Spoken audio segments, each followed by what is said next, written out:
Hello, this is Lynn Fraser with the Kiloby Center for Recovery and the Radical Recovery Summit. And I'm here today with Mark Wolynn. He is an expert on inherited family trauma. And we met a couple of years ago at the Science and Non-Duality Conference. And I attended his workshop. I've read his book. And Mark, you've been at the leading edge of research and understanding on how families affect addiction and how trauma is generated through families. And maybe you could start by talking about your work. Inherited family trauma, this is the field I accidentally fell into many years ago. And I see myself as the guy with the flashlight, shining it on the symptoms and behaviors that we can't explain. And my work is about helping both clinicians and non-clinicians to recognize the importance of generational trauma and its biological effects on, subsequent generations. I've developed a way of looking at trauma language, both verbal and nonverbal, which we can get into more, but helping us become detectives of this unconscious language, this trauma language that explains the mysteries that we live with, the unexplained fears, the anxieties that strike suddenly, the depressions that we never get to the bottom of. We may carry the symptoms, but often they don't originate with us. Like the title of the book, it didn't start with us. These symptoms could be the residues of trauma in our family history that we've biologically inherited from parents and grandparents. So, when somebody has an understanding of their family history, how does that help? Like, I have some answers to that, but I'd love to hear your answers to that. How does that help us to know that this is passed down through families and how knowing our history is helpful? Well, the first thing it does is it eases us to know that we're not aberrant. Many times we think we're just wired this way, that, oh, yeah, this is just how I am. I freak out whenever I hear loud noises, or it's very helpful to be able to, again, be that detective, to follow this trauma language or these trauma patterns, or the non-verbal elements, our symptom picture, and be able to see where it originates, because it eases. It isn't how we heal. That's just the first step. But it eases. Many of us are walking around with a sentence, um, uh, I deserve to die, or I'm a terrible person, or I'll harm a child. And when we realize that the origin of these fears, these behaviors, these sentences, this language doesn't begin with us, it, it, it begins to ease something inside of us. Uh, because for a long time we just felt we were wired in this way. You know, um, let's say our parents or our grandparents, they lost a mother or a father when they were young, or they were sent away or placed in an orphanage, or one of their siblings died tragically. Maybe dad was, walked with his little brother to the lake, and the little boy falls through um, the ice or drowns, and the father's only 7, but he blames himself. And that feeling of, it's my fault, I'm a bad person, I didn't save my brother, that language travels, that trauma, that fear, that experience travels forward in the generations. In other words, the trauma doesn't necessarily stop with the people who experienced it. The feelings, the sensations, specifically the stress response, can be passed down to children and grandchildren and express in trauma language. And we now have biological evidence for this. Hmm. So, but the healing itself, that happens through having an experience powerful enough to change the brain, which I'm sure we'll get into. Hmm. So, one of the things that was really helpful for me, and I didn't hear this from my mother, I heard it from her brother, my uncle, was that her mother had been sexually assaulted when she was in high school.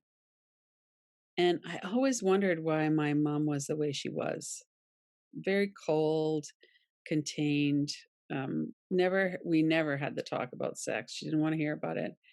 And it's, it was the 1950s and she was a housewife and she didn't want to be, and there was a whole bunch of other things going on, of course.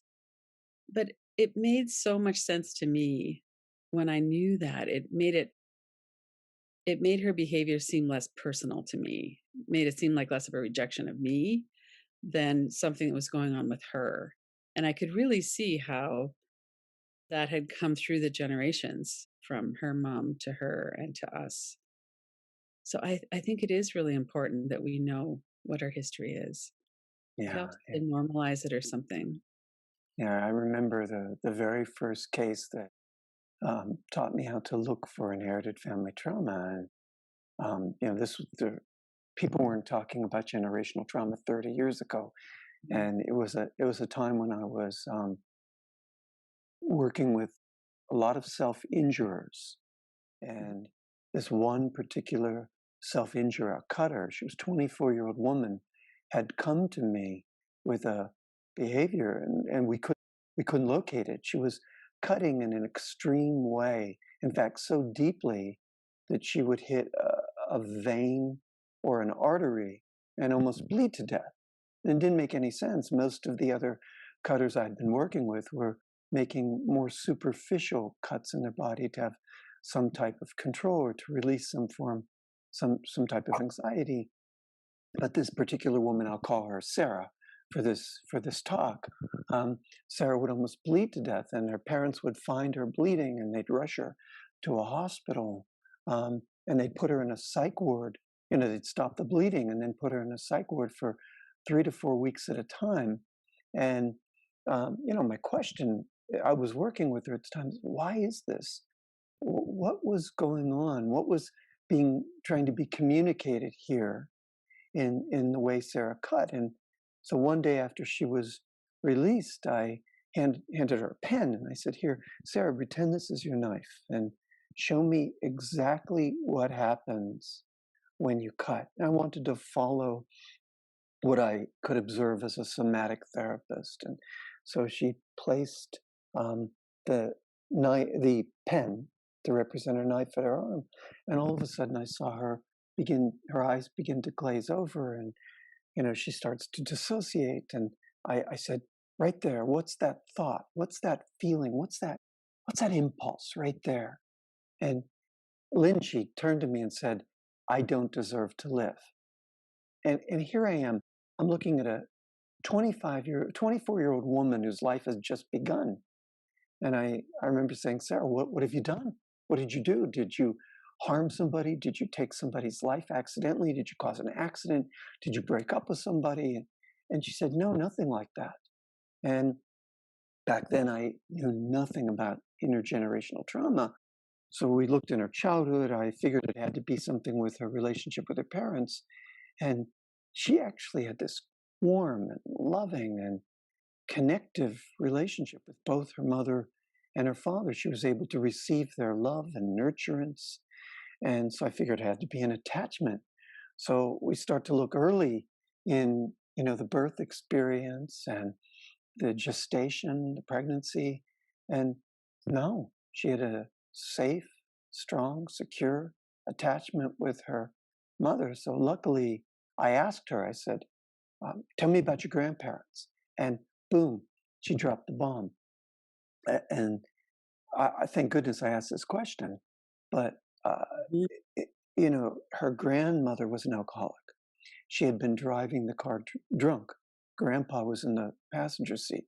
She hit into a telephone pole. She lived. But grandpa went through the glass and got cut, lacerated on the glass, and bled to death before the ambulance arrived. And in that minute, the whole story was told. It was like, why she was almost bleeding to death, the non-verbal trauma language, why she cut so deeply, and why she almost bled to death every time she cut. And the verbal trauma language, which wasn't hers, which was, "I don't deserve to live, I deserve to die," which was her grandmother's feeling for taking the life of another person, particularly taking the life of her beloved. mm. And I knew exactly what to do because I was a student of psychodrama at this time. I put two chairs out in the middle of the floor and said, close your eyes. There's your grandfather who she'd never met and your grandmother who she'd never met.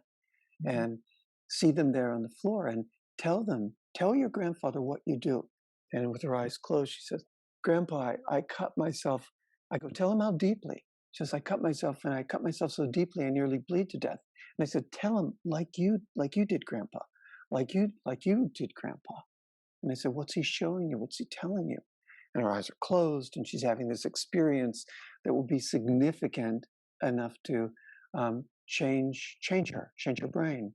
Um, she's having this experience. She goes, he doesn't want me to do this. He's telling me that every time I go to cut myself to feel him there supporting me, holding me, protecting me. And um, so I said, okay, look at your grandmother. Tell her what you just told me, that you don't deserve to live.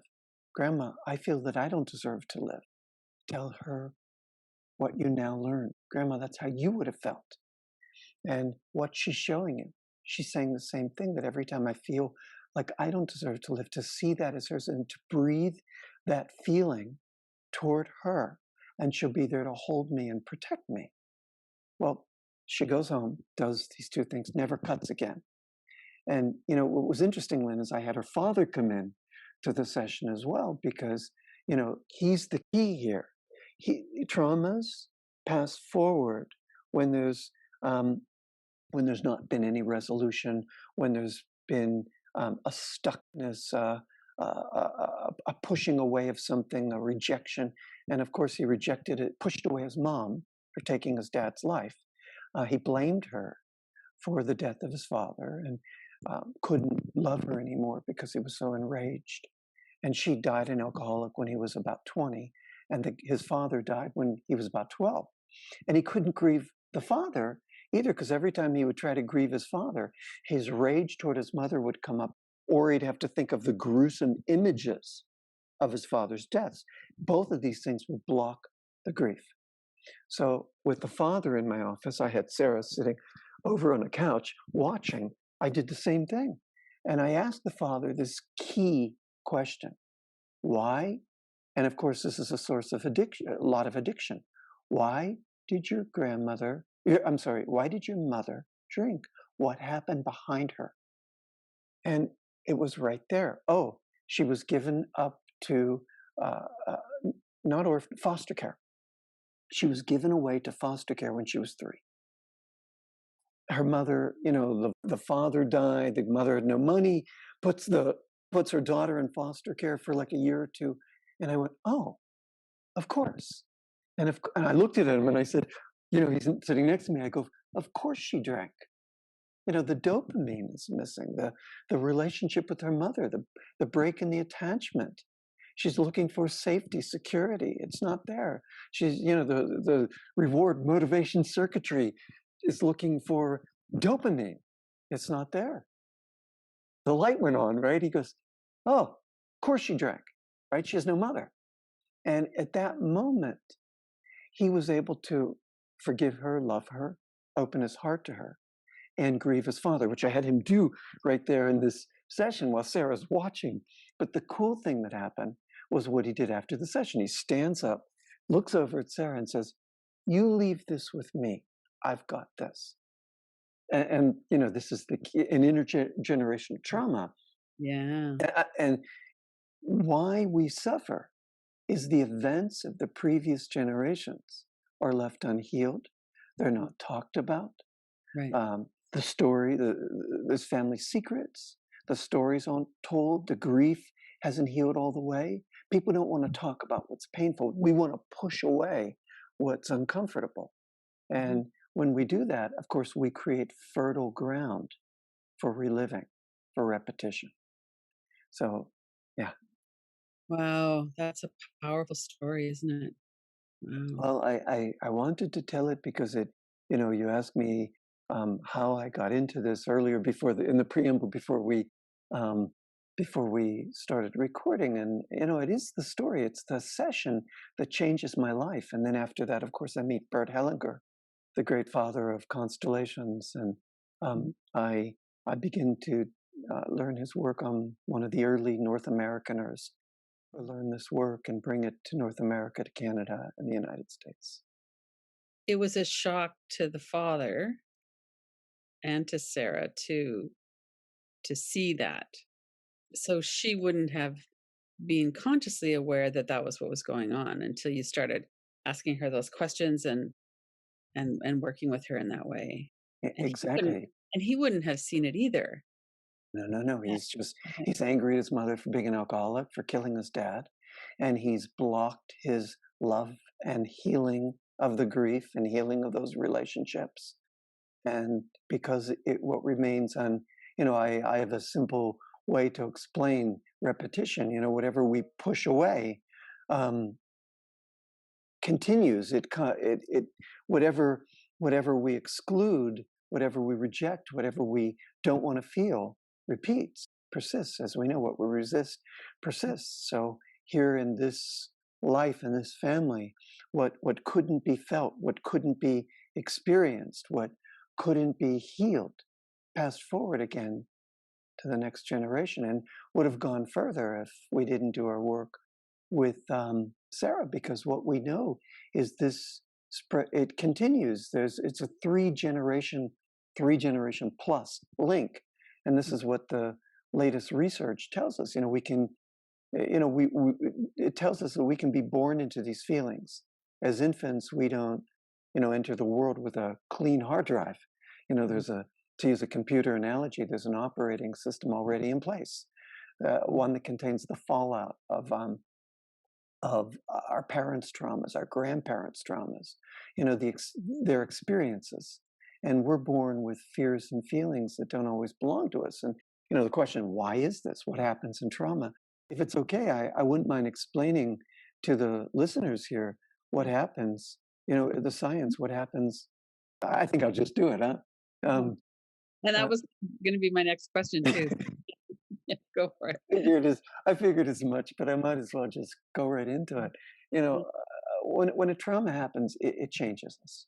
It really does change us. Literally, it causes a chemical change in our DNA, and this changes the way our genes function. Sometimes for generations.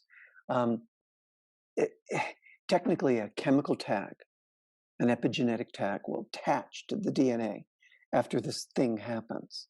And it will tell our cells to use or ignore certain genes, enabling us to better deal with this thing that just happened as trauma.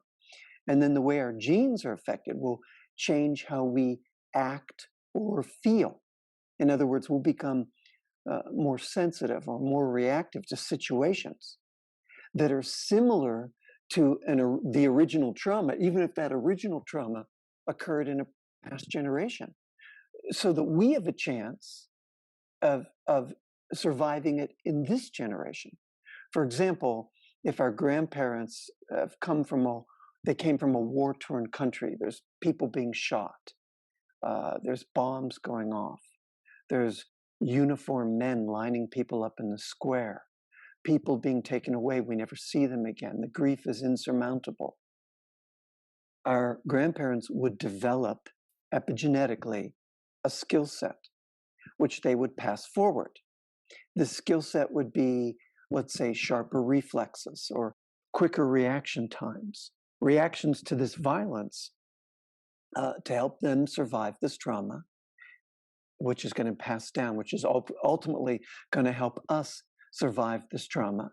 But the problem is, we do inherit a stress response, often with the dials set to 10, prepared for this war, this catastrophe that never arrives when we're born in the suburbs. And we rarely make the link that our anxiety, our hypervigilance, our depression, our shutdown is connected to our parents and grandparents, like Sarah and her father. We just think we're wired this way. What I was saying in the beginning, we're walking around thinking, this is how I am. I just feel terrified when I see policemen in uniform, going Mhm. back to the grandparents seeing soldiers in uniform, or when I hear loud noises. going back to the previous generations with bombs and bullets. And these gene changes, as we're now learning, these are what's transmitted to our children and then to our children's children. And I could go on and on about the science. I'll just say maybe a couple things. Rachel Yehuda, we all know who she is. She's the person who works with the Holocaust survivors and finds out that it's not just the survivors, but it's their children that are having the same trauma symptoms as the Holocaust survivors. The children are having the same trauma symptoms. And then she's finding the same physiologic mechanisms, specifically the low levels of cortisol, the stress hormone that gets us back to normal after a stressful event. And she's also the one who does that study with the children of the World Trade Center that are mothers who were pregnant at the World Trade Center when the buildings were brought down. Their children, if the mothers went on to have PTSD, their children went on to have PTSD. Here's a sentence she tells us that you and I are 3 times more likely to have symptoms of post-traumatic stress disorder if one of our parents had PTSD. And as a result, we're more likely to struggle with anxiety and depression. And these patterns, they can be observed in humans for 2 generations. That's because it takes 12 to 20 years to get a generation in humans, which is why we've gone to mice and rats. Why we look at, when working with mice, you can get a generation in 12 to 20 weeks. But what's more significant is mice have a similar genetic makeup as humans. Over 90, 92, 93% of the genes in humans have counterparts in mice, with over 80% being identical. And you can see when little mice are traumatized, the effects can be physiologically, biologically, molecularly observed for 3 generations. There's this one study at Emory Medical University, Emory Medical School in Atlanta, where they take male mice and make them afraid of this cherry blossom-like scent. Every time the scent goes into the cage, they shock the little mice. And they already find epigenetic changes right in that first generation. Their brains grew. There were enlarged areas where a greater amount of smell receptors lived in their brains, so the mice could detect the scent at lesser concentrations. They could protect themselves because I can smell it more quickly. I can go into a bracing response or a stress response. So their brains had epigenetically adapted to protect them. So the researchers had an idea. What if we take some of that sperm, because they could notice the change in the blood, the sperm, and the brain. They took the sperm, they injected it into female mice who weren't shocked. And these female mice became impregnated with the mice of the shocked male mice. And the amazing thing is what happened in the 2nd and 3rd generations. The offspring, it became jumpy and jittery just by smelling the smell. They had inherited the stress response without directly experiencing the trauma. That's incredible that they can see that in a lab, because it really makes a lot of sense. Like, our nervous system, our brains are always trying to protect us. So what's happening in our stress response is never random. It always makes sense, right? And so to be able to have better smell receptors, that completely makes sense. So one of the things I hear people talking about with intergenerational trauma is, if you're in utero and your mom has a lot of stress or anxiety, or there's some kind of fear or trauma, then you're just awash in the adrenaline and cortisol and all of the stress hormones. And Totally. then she's probably not as able to have a secure attachment with you. So then you're feeling disconnected. She is. And so you can see how in our bodies and nervous systems and hormonally and chemically it happens. And then what I'm really interested in, though, is this piece around a specific traumatic event also being tagged somehow. So when you were talking about Sarah, it's like, I don't deserve to live, and she's cutting herself so deeply. What's your thinking on how that gets passed along? Brilliant. Yeah, yeah. Good. Thank you. That's a great question. I talk a lot about this idea of trauma language, but how does it get formed? So, not only when a trauma happens, we're changed chemically, molecularly. I've discovered that when a trauma happens, clues are left behind in the form of emotionally charged words and sentences that form a breadcrumb trail. And if we learn how to follow this breadcrumb trail, it's like finding the missing piece of the puzzle, which allows the whole picture to come into view and can finally give us this context for, why we feel the way we feel.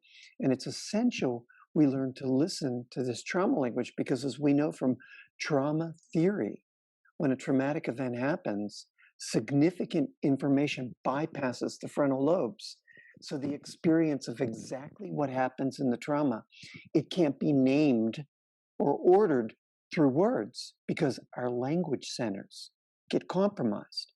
And then without language, our experiences are stored as fragments, fragments of memory, fragments of body sensations, fragments of images, fragments of language, which I focus on a lot, the fragments of language, fragments of emotion, even fragments of memory. For example, you talked about your mom's sister being having a sexual trauma. Her children might have the same feelings, like they could have been traumatized sexually, and it's not their trauma, but they have the images, the memories, the sentences, the language. It's like in a trauma, the mind disperses, Lynn, and essential elements, they get separated. We lose the story of the trauma. Mhm. We either remember too much or to remember too little, uh, Mm. and then we never complete the healing. Yet, what I've learned, what I've discovered, these pieces aren't lost. They've simply been rerouted and they resurface in our verbal and our nonverbal trauma language. Again, verbal language is, like Sarah said, I don't deserve to live, which is not her language. But the nonverbal trauma language, we look for it in our physical or emotional symptoms that show up after an unsettling event. We look for it in our fears, in our anxieties that strike suddenly when maybe even when we reach a particular age, Lynn. Maybe age 30 is the age that grandma becomes a widow, and she never has any other partner. And then mom and dad divorce when they're 30. And then all of a sudden we look at our partner at 30 and we go, yeah, I don't know why, but I don't feel anything. We're Mhm. never connecting that age 30 is this triggering event. It's not just ages, well, I can get into that later when we talk about what are some of the signs of inherited trauma, but I want to first talk about this idea of nonverbal trauma language. So, an age, or there's a depression or a destructive behavior, a self-sabotaging behavior, or we go back into a binge, an eating binge, a drinking binge, a drug binge, after a situation that's similar to some trauma in our family history, perhaps even the trauma you were talking about, an attachment trauma that occurred in utero when our mom's dad died, or our mom and dad were fighting, or our mom didn't get enough juice from her mother and can't give us enough dopamine, enough juice, because she didn't get enough. So this similar event happens that's adorned with loss, and all of a sudden our behaviors start to become enacted. This nonverbal trauma language, it's also mirrored in our relationship struggles, who we choose, how we're treated, the partners that we choose that treat us terribly, and we keep doing that because it's similar to the trauma that lives in our DNA, or the repeated ways that we deal with money or success. We shoot ourselves in the foot. We self sabotage every time we have, because we're not able to keep what we have because perhaps we lost it in utero. Every time we don't have our mother's shining light of attunement, um, we don't believe we're going to have it, and we don't believe that we can keep it. So often we repeat patterns of of not being able to have. I often say is the um, mom is the template for abundance, having enough and getting enough. Hmm. And when we didn't have enough or get enough, often we don't have enough and don't get enough because we continue the trauma pattern. So all of this forms a breadcrumb trail that we have to learn how to follow. Right, right. So, one thing that I know from my work on myself and with other people as well is that if we have sensations or energy in our body, that trauma is stored in those along with associated memories. And so, what you're saying here is that they might not just be our memories, they might be from generations past as well. Oh, I am so absolutely saying that. Right. These remnants of memory that we think, this is the main key. We think we're wired a certain way. We think it's us. And we just walk around thinking, well, this is how I am. No, not necessarily. Because, yeah, these intergenerational experiences affect us and they live in our bodies. They live in our cells, really, in the way our DNA expresses as as behaviors and feelings and sensations and adaptive behaviors that Right. Right. exist because of this trauma. Resmaa Menakem wrote a book called My Grandmother's Hands. Are you familiar with that book? I'm not. It's a beautiful book, and it's about racialized trauma. And he's a somatic experiencing practitioner and a therapist, and has he's a black man, and he has a real something that was kind of new to me anyway, way of talking about white people blowing their trauma through black bodies. And he Oh, talks about the Middle Ages in Europe and the brutality of white people to other white people, and how because we haven't resolved that we have this stored in our systems, and then it comes out in all kinds of really horrible ways. yeah, I love it. I love that. White people blowing their traumas into black bodies. Wow. Yeah, that makes a lot of sense. Look, we're all children, and children express what's unresolved between the parents or what's unresolved behind the parents. And Mhm. as children, our children also mirror to us as parents what we felt at their age, but we have long ago pushed away, we've long ago suppressed it. And Mhm. again, we're those children born with just what we're talking about here: fears, feelings, symptoms, rage, anger, unexpressed healing that didn't always start with us. And we know hurt people, Yeah, we do, unfortunately. Yeah, don't we? yeah. So if you start working with someone, do you mostly work with families or do you work with individuals? I mostly work with individuals. Now with COVID, I was the guy that before COVID, I was the guy that used to travel around the world, on all the most continents, and lead trainings in inherited family trauma or do family constellation workshops. Now I work, I give online trainings, which or have online trainings that people can purchase, and or I work one on one with individuals. So people could get on your waiting list to work privately with you, but they could also take some of your trainings. Absolutely, or they can work with someone who's trained by me. I have some really good people as well. Mm. Yes. So what would somebody kind of expect? I know it's all individual, but what's the general kind of beginning steps of starting to look into inherited family trauma for somebody? Yeah. So again, sorry to go back to my book, but I do that. I'm going back to my book for a reason because it's three parts really. In the first part of the book, I teach us how to be detectives of our trauma language.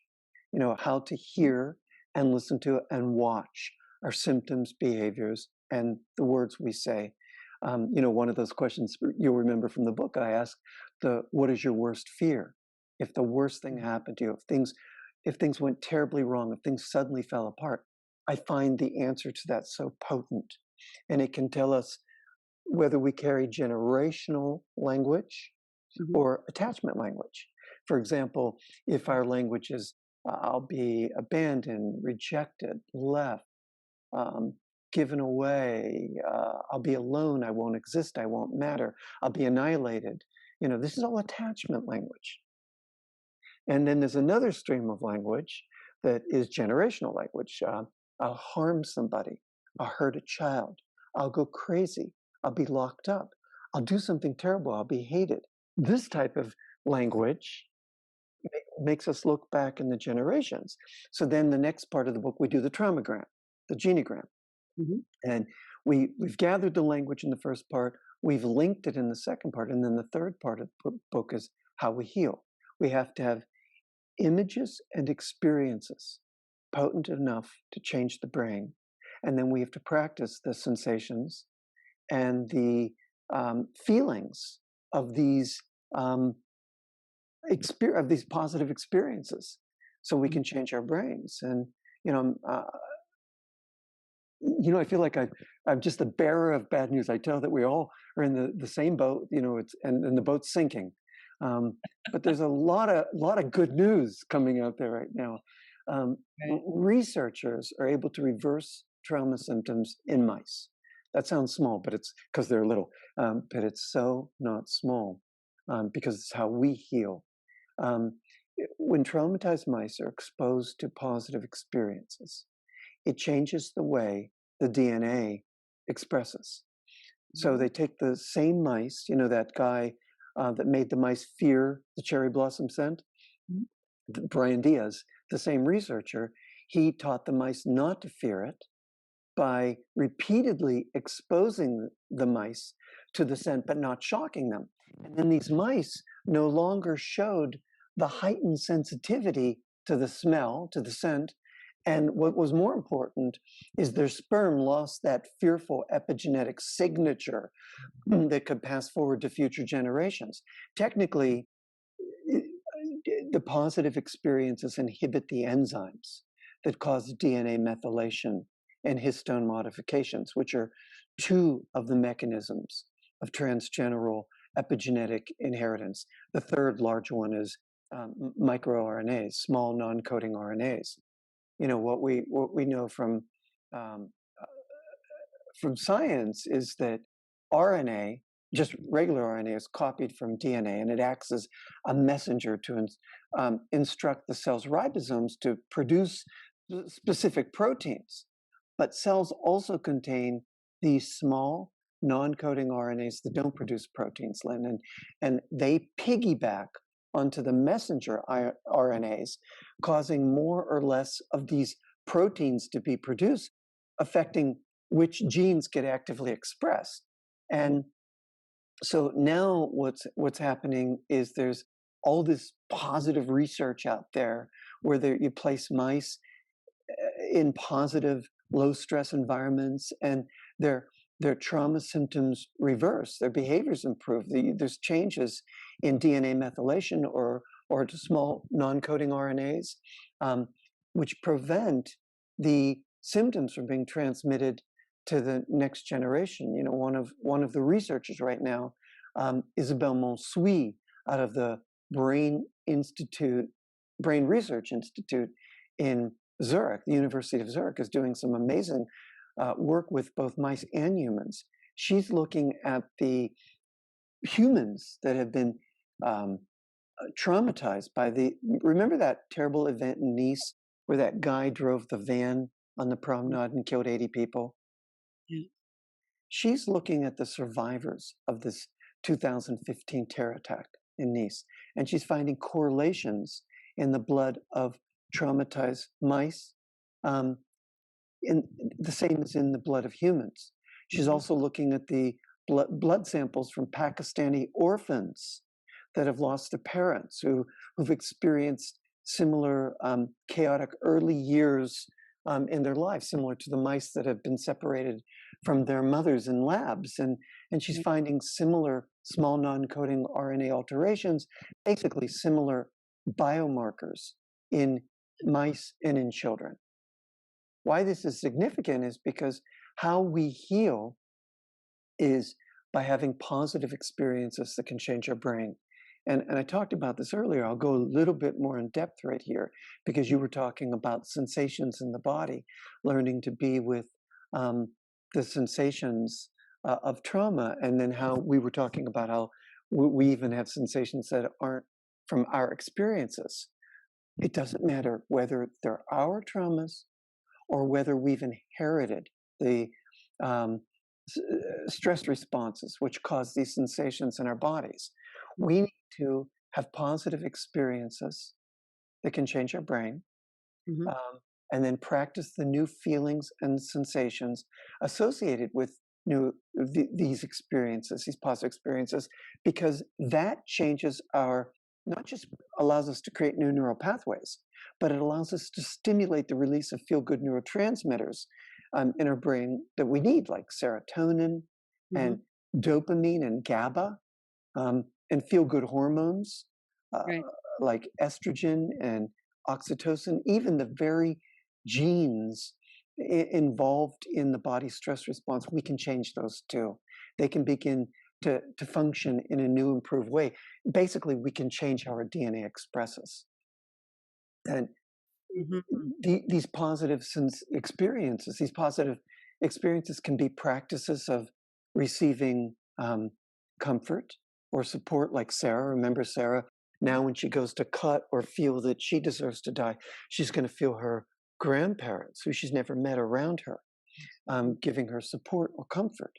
But it can also be practicing having feelings of compassion, Hmm. practicing having a gratitude practice, which we know is important, or having a generosity practice, Hmm. or a loving kindness practice, practicing mindfulness, as we know, ultimately anything that allows us to feel strength or peace or joy or wholeness inside our bodies, because it's these types of experiences that allow us to feed the prefrontal cortex and help us reframe the stress response so it has a chance to downregulate, chance to calm down. Right. So that really gives us a lot of hope for healing. So somebody who had a pretty tough time as a child, maybe had abuse or neglect, and because of alcoholism or mental illness or whatever the reason. So maybe they get together with someone who's really consistent and reliable and steady and who they feel really safe with. And then they're Even if that person is our adult self, right? Even yes, if that yes, person who's yeah, consistent and stable is the adult part of us yeah. that is holding these young fragmented parts. Look, the idea is to pull traction away from the limbic brain, the limbic system, Ah, the overactive amygdala, in a nutshell, and bring engagement to the forebrain, specifically the prefrontal cortex, where we can integrate what's positive and our brains can change. Um, to if I were to put it in a nutshell, we need to practice being with what's uncomfortable in our body, the uncomfortable sensations, until we can reach what's beneath them, the sensations we experience as life giving, sensations like pulsing, tingling, expanding, softening, my blood's flowing, um, waves of energy, warmth, and practice being with these positive sensations and then be able to hold this experience being with something positive like warmth, expanding, space, being able to hold it for at least a minute and mhm, then do that 6 times a day. So 6 times a day, being with positive experiences, that can be enough to change the brain. That can be enough to calm our stress response. So the key is, reminding ourselves to take time for positive experiences and let yeah, these sensations of these experiences affect us viscerally, physically. Trust the mhm. feeling of it in our body. Right, right. And so if we were to tie this into addiction, what would you say about that? Yeah. Well, so addiction, there's the main source, our mothers didn't receive enough attunement from their mothers, or something happened to them in utero. They were stressed. The baby before died. and they thought we would die too. The pregnancy was mom was spotting or almost ejecting the pregnancy, and she was terrified we wouldn't live, or she would lose the pregnancy, or she and dad are separating, or she and dad are fighting, or someone's cheating, someone's drinking, someone's threatening violence, or there's violence happening. Um, so, as we talked about, cortisol, adrenaline, the womb, we're being barraged with this experience of terror. Mom's fear is our fear. Mom's terror is our terror. Something's wrong, mom feels. Something's wrong with me. We with the Right. message is, and the child yearns for that feeling of security that's missing, because it was missing in utero, or it was missing in our early childhood. So that's, for me, addiction dynamic number one. Mom Mm. either didn't get enough to give it, or something happened in utero or when we were little, so there wasn't enough safety and security. And Mhm. so we yearn for this feeling of goodness, which we get in a drug or addiction.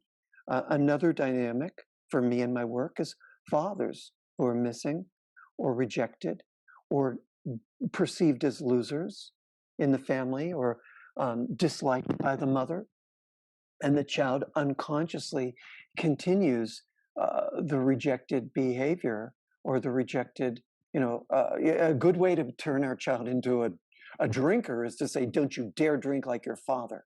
It's Mhm. almost a prescription for saying, because the child will find a subterranean way, and a subterranean connection, an unconscious connection with his father, if the father's rejected. Mhm. So that's a second dynamic. Another dynamic is if our parents are alcoholics, a child continues it. Another dynamic is, a parent died young. And so our child unconsciously attempts to follow the dead parent through drugs or alcohol. Mhm. If you couldn't live fully, mom, if you couldn't live fully, dad, I won't live fully. So, yeah, a mother's stress in utero is number one, Mhm. because it impedes her ability to attune to her child. Um, but there's those other dynamics we need to look at as well. So, one thing as you're speaking about this that I'm kind of wondering about is it's pretty well known that children develop core deficiency beliefs because they take the blame on when there's insecure attachment or there's something going on and they can't fix it, they feel that there's something wrong with themselves. So when you said about, well, mom, if you can't live your full life, I'm not going to live mine either. Is that a similar dynamic or what's going on there? In my work, we call it unconscious loyalty. Un- That we need both parents, even if our parents were horrific, and didn't know how to love, and didn't know how to tend to our needs, and were violent. Still, even in our inner levels, even in our inner work, we have to feel the force, or the receiving, even in an internal level, if we can't do it on the outside, of, mom, dad, I know you couldn't give it to me in the outside, but here in my inner levels, I take, and I take it in. When we don't do that, part of us attaches to what's negative. It's almost, we have this, we could go on and on about the brain and the negativity bias, but there's another element too. We seem to join with what's negative. We seem to merge with what's negative, what's rejected, what's pushed away. So if our dad is the bad guy, part of us becomes the bad guy. Mm. If our mom is the bad gal, part of us becomes the bad gal. We sort of hook in to, as a way of joining. It's almost a way, this loyalty of saying, dad, you cheated on mom. I won't let you be the bad guy alone. I'll cheat too. Mm. Mom, you gave away your child. I'll abort my first child. Mm. Mom, you gave children away. I'll give children away. Mom, you couldn't, you had a bad relationship where you were mistreated by dad. I'll have a bad relationship where I'll be mistreated by my husband. These unconscious loyalties, they don't make sense, but they exist in a subterranean level where we will bond with what's negative in that parent. So I always say to the parents, please talk nicely about the other parent, Mm, mhm. support the other parent in your child, because the more the other parent is excluded, the more that child will find an unconscious way of joining that parent through what's negative. So the common divorce, bitterness, parents turning against each other, step families. Do you feel like this inherited family trauma comes through step parents as well, or is it always genetic? No, no, it's genetics. We're talking about inherited DNA expression, inherited gene expression. But step parents can cause trauma. They certainly can. They can mentor and Changes. be powerful figures or traumatic figures. Um, but Mhm. yeah, and that sense it causes trauma, but it's not heritable trauma. I wanted to get into they get your book, which is a really good place to start.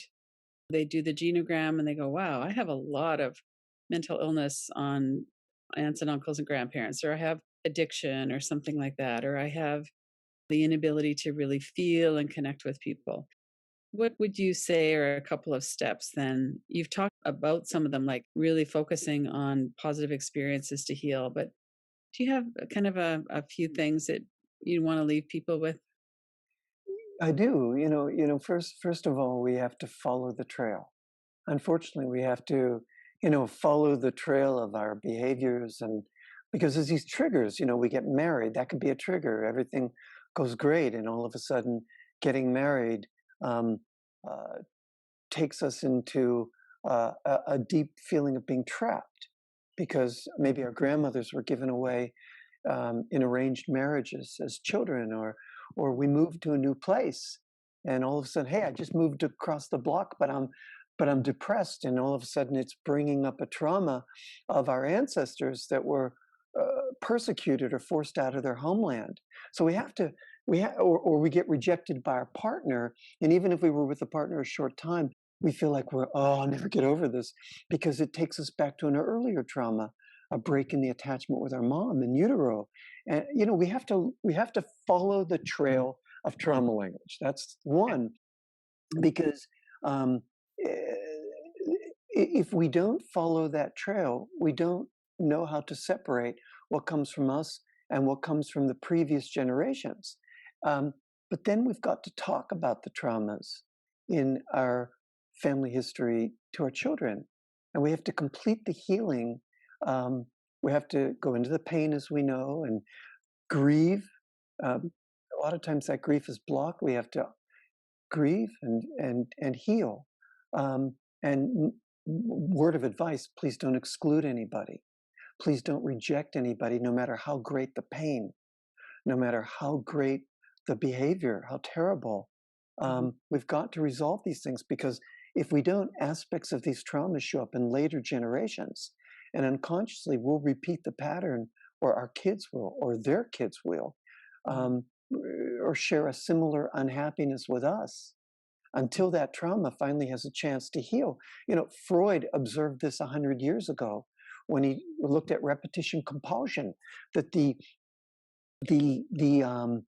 contraction of the trauma is looking for its expansion. It's looking for a better outcome, so we can heal, and the traumas will repeat until there's an opportunity for this better outcome. I believe that the contraction of a trauma is ultimately looking for its expansion, and that's why these repetitions keep happening.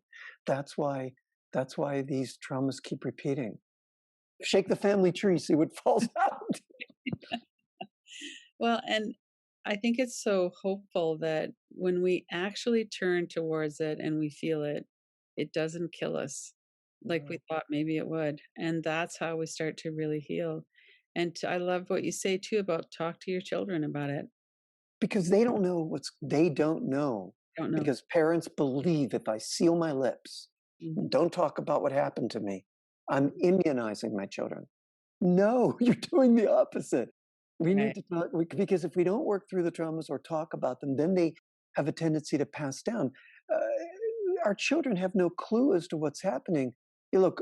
If we ignore the past, we know this. It comes back to haunt us. But when we explore it, we don't have to repeat it. We can break these destructive patterns. I always say biological inheritance. It may be a reality. Mhm. Um, but it doesn't have to be our destiny. We can change our brain. It's inspiring to think that our own healing can go down through the generations and heal. I didn't have enough healing when my son was young to do what I wish I could have done for him. And, I've done enough healing now that I have a really different relationship with him as well as with my grandchildren. And so that can be an inspiring thing to say, I don't want to pass this along, even though it might be, we might have our adult children are kind of out of the house, they're adults now. But there's still all of that healing that can happen between the generations. And I don't want my children and grandchildren to have this suffering. So that can make this work feel really worthwhile too. Oh yeah, and even our 30 or 20, 30, 40, 50-year-old children, we look them in the eyes and we tell them what happened. We take their hands and we say, when you were little, you can't remember this because your hippocampus hadn't formed connections to the prefrontal cortex at this point, obviously. Um, but here's what was going on. So our children have a hook on which to hang this coat they wear. Mm, hmm. Yeah, How important that is. yeah, Yeah. And so if someone is stuck in denial or shame or disconnection, then they're not going to be able to do that. yeah, yeah. It's so important. Mhm. We do our work. We know this. We know this. We know this. We know this. Do your work. Do your work. Open your heart. Have a compassion practice. Have a gratitude practice. Have a generosity practice. Practice the sensations of these good feelings. Mhm. In my work, I from the book I teach how we can have comfort and support, and then to practice the feelings of comfort and support.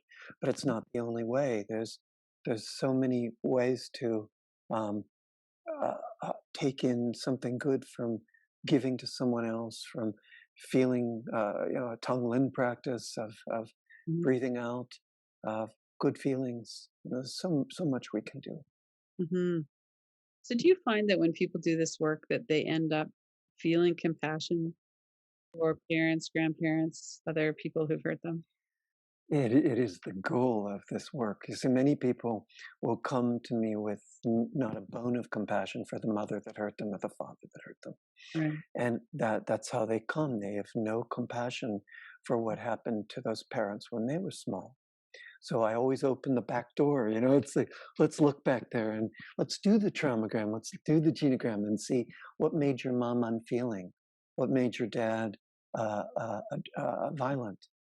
And we look at some of, in that part of my book where we do the core descriptors, we talk about the parents and, the core complaint and those 12 questions. And, it's an important winding process. And I think I do it well in the book is to take somebody from no compassion or no willingness to work with those parents, because I've thrown those parents. We have spiritual parents now. I just, heal with the great mother and but those parents, I've tossed them. So I believe that in the book that, I can help people get to the other side of that to compassion. Yeah. Right. And that we're strong enough to do that. Yeah. Mm. Yeah. Yeah. Yeah, that's beautiful. Mhm. So how can people get a hold of you? Let's talk about that. And you have some Um, things that people can do online as well, and certainly your book. So yeah. let's give people those resources. Yeah, okay. My book, It Didn't Start With You, How Inherited Family Trauma Shapes Who We Are and How to End the Cycle. It won the 2016 Nautilus Award in Psychology. But it's also in 19 different languages, 20 now. We just got Greek. So 20 different languages. If English isn't your first language. Mhm. And my website is markwolyn, WOLYNN.com. And I just completed a great training, which is available on demand. Um, and I do advanced classes online, and I have a waiting list, but either I or one of my students can work with you. Right. And that would all be online now. People could work with you Yeah. online, which Yeah. I think that's a wonderful thing that's happened this year is that we have so much more access to people Yeah. and online trainings, but also working online individually as well and in groups. See, Yeah. that's a good reframe.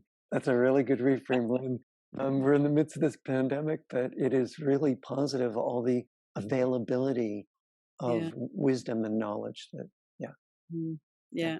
good. Yep. It's a good Finding. way to see it. Yeah. Well, thank you so much, Mark. It's been Oh, lovely talking with you. And I'm really glad that you could come here and work with us on this. This is a really important thing to understand and to integrate and assimilate into our life. oh, thank you for having me, Lynn. I really enjoyed our talk, and I'm grateful to be part of the conference here. Well, thank you. Welcome to the 2021 Radical Recovery Summit, presented by the Kiloby Center for Recovery. This is Lynn Fraser, your moderator. This year, our theme is Feel It, Heal It, a new paradigm of recovery, featuring a diverse group of thought leaders and innovators, people who are working on the ground in the new field of addiction recovery. Go to radicalrecoverysummit.com to sign up and watch free.